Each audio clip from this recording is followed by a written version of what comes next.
A man from Billings, Montana is now apologizing and claiming that he is not racist at all after he received a lot of backlash for saying negative things about black people and Hillary Clinton on Facebook.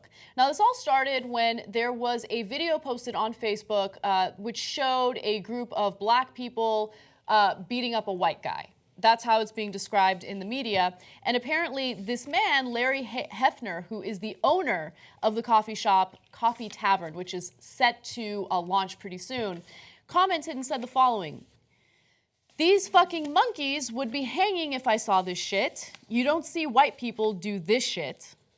Not remotely true. Like, for example, when you hang them. Right.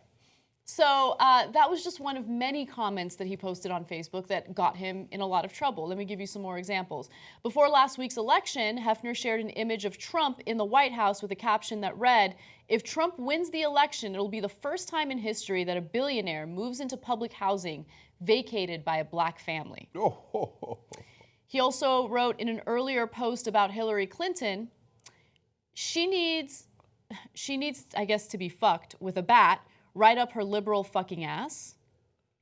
And then the day before the election, when Heafner apparently thought Trump was going to lose, he posted this message: "The Coffee Tavern will never recognize a murdering whore for president. Don't like it? Keep the fuck out. We don't tolerate scum." Now, interestingly enough, after he posted all this stuff, people started attacking him on social media, and then people started saying that they would boycott his business, which again is set to launch soon. It hasn't launched yet. And as soon as he realized that his business and his business partners could suffer as a result of his behavior online, he started to apologize. He said, "I completely apologize. It was the dumbest thing I ever did." And then he said, "The people that know me know I'm not like that. I just hope that this community can overlook the stupid comments I made." Nobody's ever racist. You can call them monkeys and say you'd like to lynch and hang them, but still not racist. I'm not like that. I'm not like that. And what does that mean? I'm not like that. I don't normally, fuck women in the ass with bats? I hope you don't normally do that. So, but this is not a slip of the tongue. This is not, and look, if all he did was post that stupid joke about the public housing, I know a lot of dorky folks in the middle of the country, or here, anywhere, right? Yeah. Who are like, "Oh, get public housing," and a black guy like, "Ah." Okay, whatever, I don't mind your dorkiness. It's a little annoying, but we can live with it. But all of these comments, calling people monkeys, talking about what you're gonna do to Hillary Clinton with a bat. And yeah, I think it's the violent imagery that comes along with some of the things that he posted, right? Hanging people, fucking people in the ass with a bat. You know, that kind of language goes beyond, racism to me. It makes it seem as though you might be a dangerous person. Like, who thinks like that? Okay, I know that some people have racial bias. I know that some people, unfortunately, are prejudiced against certain groups of people. That's a really sucky part of society that we have to deal with, we have to, find solutions for. But when you start using violent imagery like that in order to get your point across, I don't know, I worry about you. And his reaction, by the way, I was reading multiple, articles about this because I wanted to see who he is as a person. Maybe this is just an inaccurate depiction of who he is. I don't know, give him the benefit of the doubt, which, whatever. I want to do my due diligence. And he was like, "What? I mean, I'm married to a Native American woman. I've been married to her for 30 years. I employ plenty of Native American people. Some of my best friends are black." I kid you not. He made a statement like that. Of course. Look, it doesn't matter how many black friends you have. If you're using language like this about a specific community, then it shows that you have a problem with that community. Anyway. It's so obvious, but we have to keep saying it because there's knuckleheads out there. There's nothing you can say that they would call racist. One more thing. Let's just talk about the irony here. When he said, well, white people would never do that, commit that kind of violence. Yeah. Except for the literal lynchings where they hung people like you threatened to do.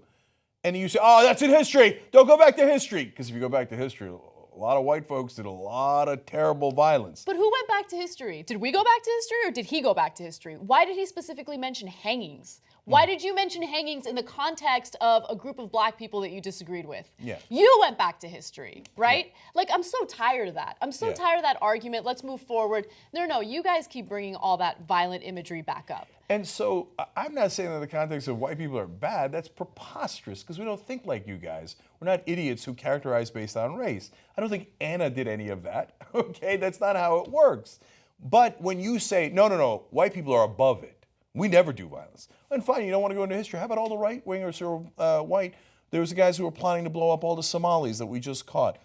Like trucks full of explosives, all this weaponry. The guys who just shot and executed 2 cops. White right-winger, right? Oh, that's weird. How come? Well, but whites don't do any violence. I don't know what you're talking about. Whites never do violence. So the blacks. And they think like they assume that we think like them. So they think, oh yeah, are you going to criticize a bunch of black guys beating up a white guy? Yeah. Of course we are. Why would we want that? Because they think, well, if there's a bunch of white guys beating up a black guy, I wouldn't criticize that. No, my favorite right? my favorite thing is when a story like that comes out and they're like, oh, I bet the Young Turks aren't going to cover that story. I bet the Young Turks aren't going to cover it. Where's that story? Why don't you cover it? And then when we do cover it, they're like, you didn't cover it enough, right? There's no end to it. And so part of the reason why I think this story is interesting is because there are folks like this all across the country who think these things that are just atrocious and say them on a regular basis. Yeah, they say they're transparent about it on social media, on a public platform. But when you ask them, they go, oh, I'm not racist, I'm not sexist, I don't know what you're talking about. It's your fault, not my fault. No. When you threaten to hang people and call them monkeys, it is your fault. So just for a second, do a little bit of introspection. Absolutely. And you know what? It's a little too latte for your apology. There's so much you get with Young Turks membership. You get the full 2-hour show of the Young Turks every single day. It's commercial free. You get Aggressive Progressives. You get all the other network shows that we put together. What else? Post games, right? And other things. And hugs and kisses and rainbows. You know what? Somebody go get a 6-pack. And let's all enjoy membership together. tytnetwork.com/join.